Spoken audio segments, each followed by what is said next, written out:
This episode of the Average Joseph podcast is brought to you by the Lebanon Meat Market. At the Lebanon Meat Market, we are proud to serve the Kentucky community with the freshest, highest quality meats. Whether you're looking for premium cuts, specialty meats, or daily essentials, our team is here to provide exceptional service and great value. Visit us today for delicious meats and personalized attention. Lebanon Meat Market, your trusted source for quality meats in Kentucky. All right, Average Joes, welcome to the now third episode of the Average Joseph Podcast 101 Exclusives. Again, these will release first to subscribers to the Patreon, the Average Joe subscribers, and then these will be released in the weeks between the guest episodes. Each time that each episode of the 101 exclusives, I'm going to be covering either some kind of concept, psychological concept, a life lesson, or something that has practical application to day-to-day life. And today I feel like what I'm going to cover a lot of people deal with, and I feel like a lot of people deal with this. A lot of people are going to know exactly what it is the second I name it. But I think some of us might be, including myself, somewhat surprised at how in depth this can get. And so today we're going to be covering imposter syndrome.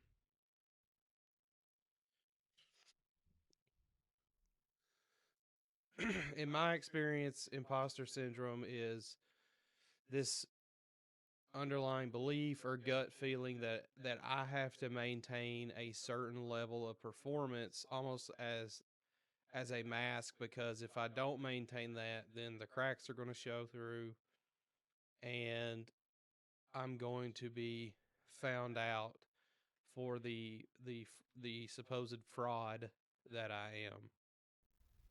Imposter syndrome isn't so much about whether or not you are good at your job or capable. It's more along the lines of dealing with the your belief about your abilities. And then some ways this will show up, like for me, I've there's a lot that I've been through in life. Active duty military, the National Guard.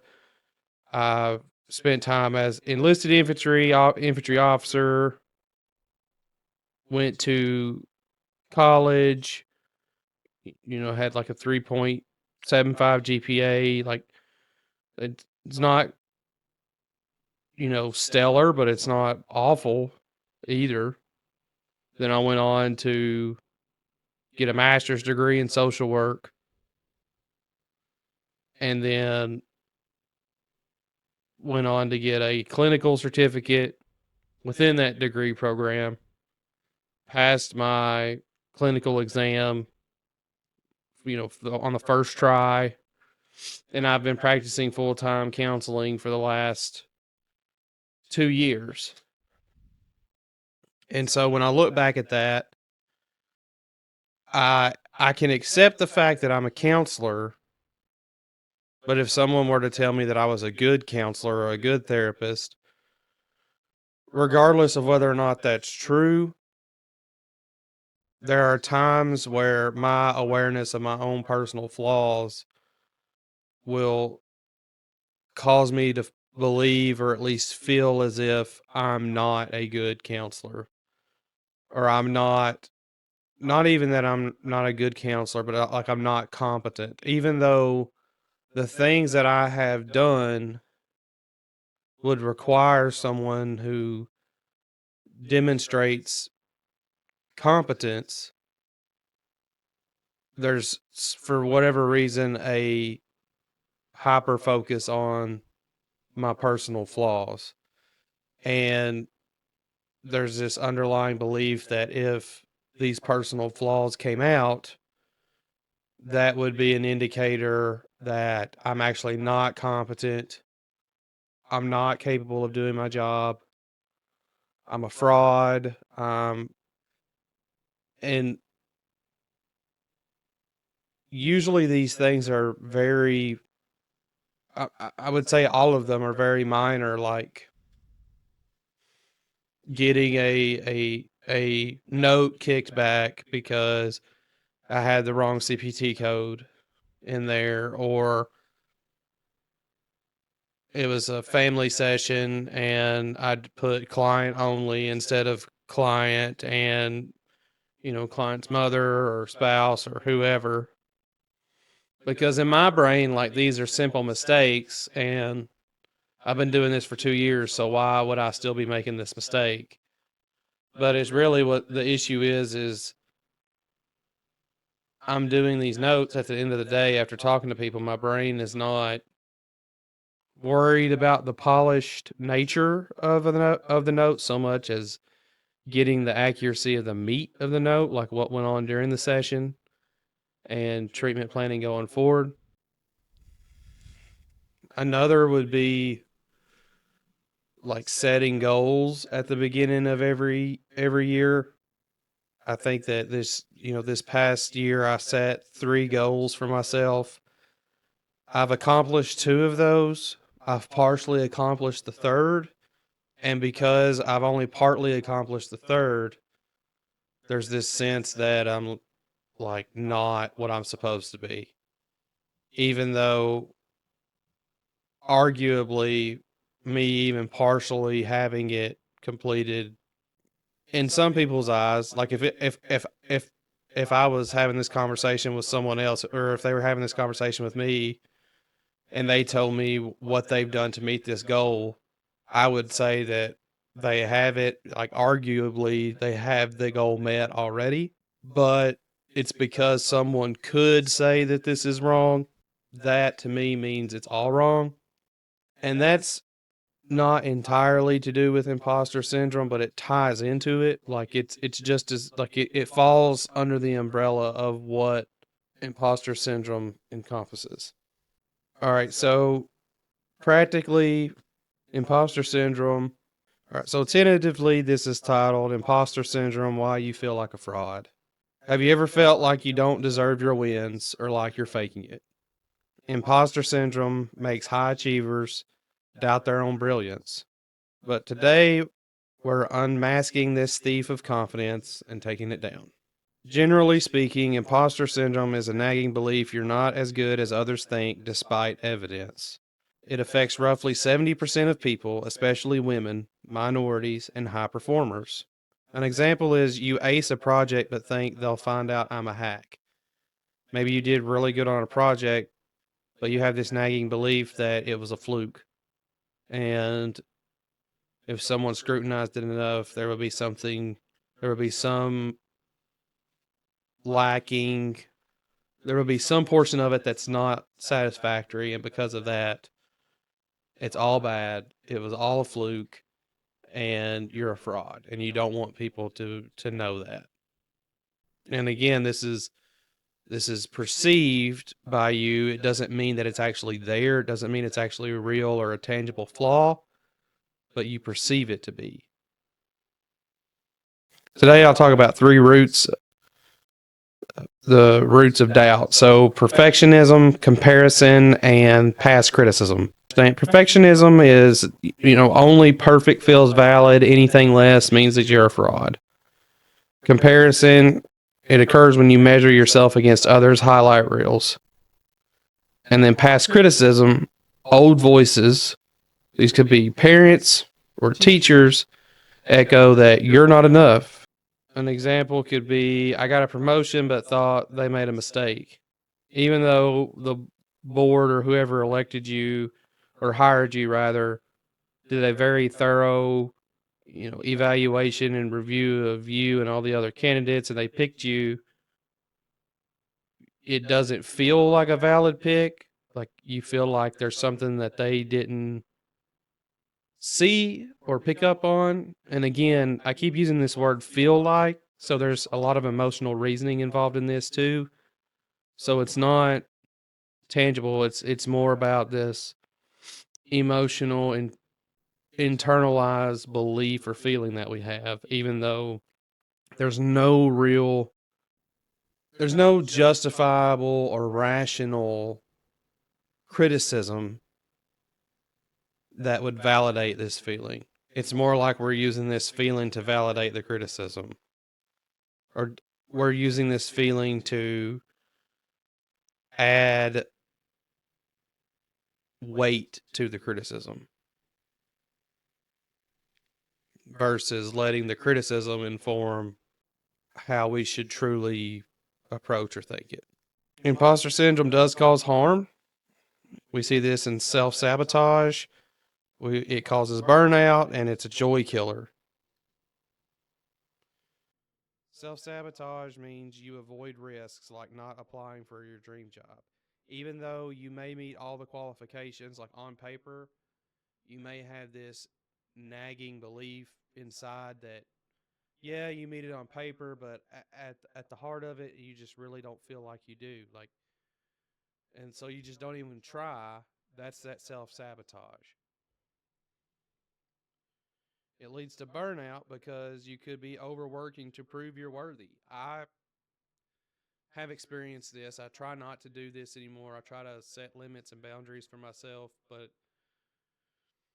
and it would pay off at times too, so that it would reinforce the process of engaging in this behavior. But what would happen is I would be given a task, I would be given an assignment, and I would prioritize it so much that I just would not allow myself to do anything else except get this done. Now, to other people, I look like a very hard and dedicated worker, but really, it wasn't so much that I was a hard worker or dedicated.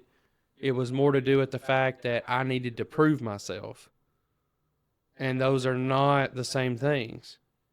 Because one, if I was working as a hardworking and dedicated worker, if you take the need to prove yourself away, well, I may not be putting forth that same effort. And if I'm not putting forth that same effort, then I wasn't really coming from a hardworking or dedicated place. And so living that over and over and over and over and over again is going to lead to burnout and exhaustion because you don't say no. And then this turns into a joy killer because you can't really enjoy much when you're experiencing burnout. And then when you do have actual wins, you minimize them as just flukes. So let's talk about some signs that you're dealing with imposter syndrome. The first is you downplay your success. Again, it could be that you look at a victory and say it's a fluke or it was just luck or something other than I did my part and it paid off. I'm going to be okay with that. When we feel like we shouldn't have gotten that positive outcome that we did get, then chances are we're dealing with imposter syndrome. Number two, you fear exposure. This goes back to that belief that if people saw our personal flaws or how hard we struggled with it or just knew what was going on in our head, then they would feel like we're a fraud, or they would believe we're a fraud, so we just don't want them to know that. That's a sign that you're dealing with imposter syndrome. Number three, you over-prepare.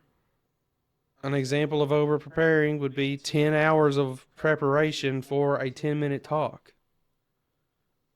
You don't want, if you've got to give a 10-minute talk, if you've done it enough, you could probably just go in there and do it. But if you've not done it enough, maybe set up an outline, run through the outline a few times, get an idea of the heart of what you want to say, and then go out there and do it. And then keep doing that process over and over and refine it, and you'll get there. But when we're putting in 10 hours of work for a 10-minute assignment, that's over-preparing.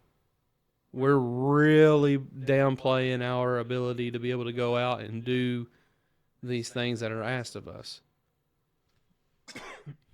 That's a sign of imposter syndrome. One test is that you could through reflection is, after a win, do you feel relief or dread? If you feel dread, there's a clue there. And I remember I wasn't a starting football player by any means, but I would be worried about the one or two plays that I would go in for every game. And I would worry all weekend that on Monday we were going to go in there and Coach Pettit was going to call me out. Even though there's this whole, like, I might have played for 1 or 2% of the game, I had this belief that I did so bad that I was going to have something said to me. And I really don't remember anyone's ever saying anything to me. And anytime anything ever was said to me, it was said in person, like at the moment of the issue, not later on in game film. But I had this belief that I was so inherently flawed that I did so bad that I was going to be called out on Monday. And I dreaded it. Even if we had a great game, even if there was no reason to dread film, like Coach was happy with how we played, all this stuff, I was still worried about it. That sense of dread, that was me dealing with imposter syndrome. Number 6. Excuse me. So part 6 is we're going to talk about breaking free. So there's 4 steps to breaking free, or 4 steps to owning your worth. So number 1 is collect proof. Number 2 is reframe failure. Number 3 is talk it out. And then number 4, act as if. Okay? So collect proof means list 3 wins, whether it's a project, a compliment someone's given you, anything that you could arguably say, all right, I'm going to count this as a win. Write it down, place it in a brag file. Number 2, reframe failure. Mistakes mean you're trying, not faking. I was with a coworker. We were trying to get into this room so that we could get stuff out of it, and because we had to take it from the stuff that was in the room and take it to another place to set up. And when we got there, we couldn't get in because the door was locked. So we called the person that did have the keys to get in there to get the stuff. And we weren't able to stay and get it, but the person that had the keys was going to be able to do that anyway, and the stuff got where we needed to go. Now my coworker felt like we failed, but that's because my coworker was framing it that the only way that we could succeed would be if we were the ones to get into the room, and we were the ones to get the stuff, and we were the ones to take the stuff and set it up where it needed to be set up at. But the problem with that is we're not really even emphasizing what the goal is, which is getting stuff from point A to point B. And stuff did get from point A from point B. We still facilitated that process. Even though we didn't physically keep it, we still facilitated that process.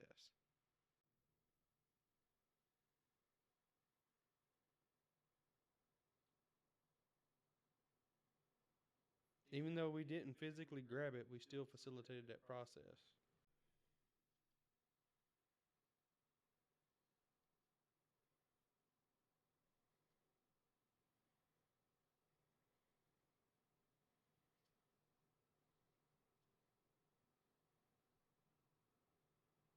And then number 4, act as if. Fake confidence until it's real. If you start a new job, just myself as an example, being a new therapist, if I felt like a fraud or I was experiencing heavy imposter syndrome, if I was to remind myself, okay, I don't feel like it, but I'm just going to say this, I'm a therapist. I'm a therapist. I'm a therapist. I'm going to say this as many times as I need to until it starts to sink in. Like, okay, I am a therapist. If you keep saying it enough, you will believe it. All right. Now, you don't want to lie to yourself. Like, don't say, I'm a, I don't know, I'm a police officer when you're not, never had any police officer training or whatever, but it's not what I'm saying. It's when you're dealing with, when you're on paper, you meet the criteria for whatever it is you're claiming, but you don't feel it. Then keep telling yourself over and over and over as often as you need to until it sinks in, because eventually it will sink in.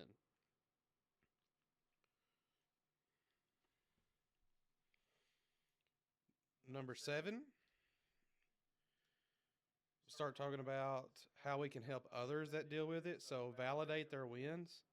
So if you see someone that's kind of hard on themselves, like maybe they gave a presentation and it was like 80% good and 20% meh, you know, hey, like I understand where you're coming from with that 20%, but that 80%, like that's that gets you exactly where you need to be, you know. Or be honest with them. If they killed it, you killed it. Like you need to accept that. Like you did kill it. You got up there, you did the thing, and you killed it. You can also level with them and say, hey, sometimes I feel like a fraud too. You can ask, what's one thing you're proud of? And if they have one thing they're proud of, validate that and let them know the importance of having that, at least that one thing that they're proud of. Number 8. So let's talk about practical takeaways.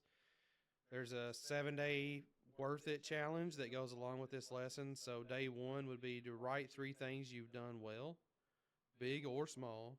Days 2 through 4, tell one person about a win and then notice their reaction. Days 5 through 7, when doubt hits, check your brag file and say, I'm enough. Again, this is getting it in our head and reinforcing it. Share your progress with others.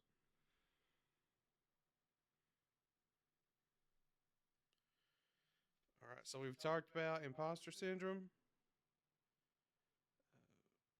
We've talked about just really honing in on the fact that you're not a fraud. Imposter syndrome lies. The devil's a liar. But your worth is real and your worth is God given, regardless of what anyone says. All right, so start owning it today.